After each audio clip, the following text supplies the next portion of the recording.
بسم الله الرحمن الرحیم. نن به موږ دا ذکر کوو چې آیا جنات خوراک او اسکاک کوي او کنه، او دویم دا چې آیا جناتو په منځ کې د واده کولو رواج شته او کنه. راځو اولانی کول لا چې آیا جنات خوراک او اسکاک کوي او کنه کوي.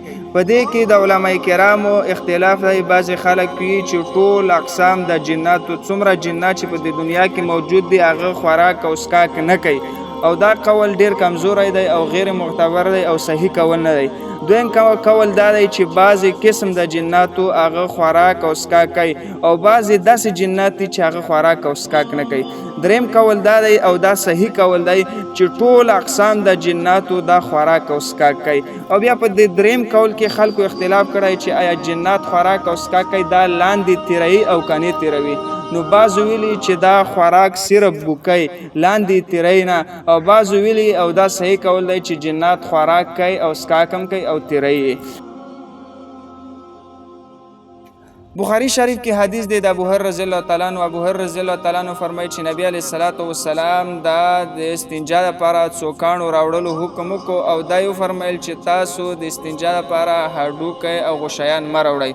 نو ابو هريره رضی الله تعالی عنہ فرمایي چې ما د دې راز معلومولو کوشش وکړو چې زه د نبی علیه الصلاۃ والسلام نه د دې خبرې راز معلوم کوم چې آیا څه وجه ده چې په نبی علیه الصلاۃ والسلام د استنجا لپاره هډوکي او غشیانو نه منع فرمایله چې دا تاسو مه راوړئ.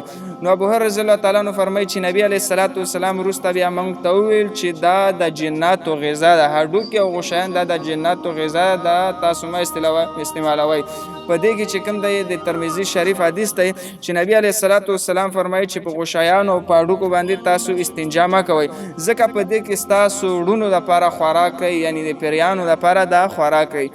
او بل دا خبره صحیح مسلم کې چې کوم د یو حدیث نقل دی د ابن عمر رضی الله تعالی عنہ روایت دی چې تاسو کله خوراک او اسکاک کوئ نو تاسو لا پکار دی چې خوراک او اسکاک د په خې لاس سره وکړئ، ځکه چې شیطانان دا خوراک او اسکاک په ګچ لاس سره کوي.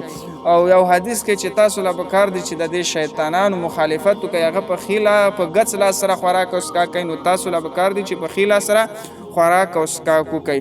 اوس درازو د خبرې لا چې آیا په جناتو کې د واده کولو رواج شته او کنه، لکه څرنګه انسانان واده کوي د هغو اولاد پیدا کیږي، دارنګه چې کوم د جنات واده کوي د هغو اولاد پیدا کیږي او کنه. نو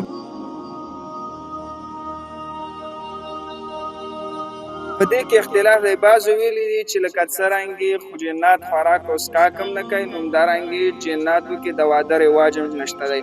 خو بعض علماء کرامو ویلي و هغو صحیح خبره دا ده چې په جناتو کې لکه څرنګه په انسانانو کې د واده رواج دی، همدارنګې په جناتو کې هم د واده رواج شته دی.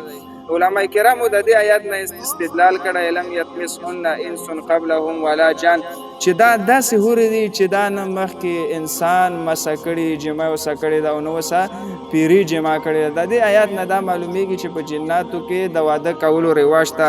او دویم آیات دا دی چې نبی الله رب العالمین فرمایي فتتخذونه وذریته اولیاء افتتخذونه وذریته اولیاء من دوني وهم لكم عدو.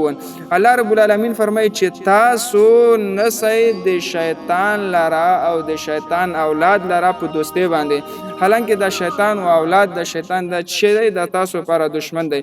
د دې آیات نه معلومیږي چې په جناتو کې د واده کولو رواج شته دی.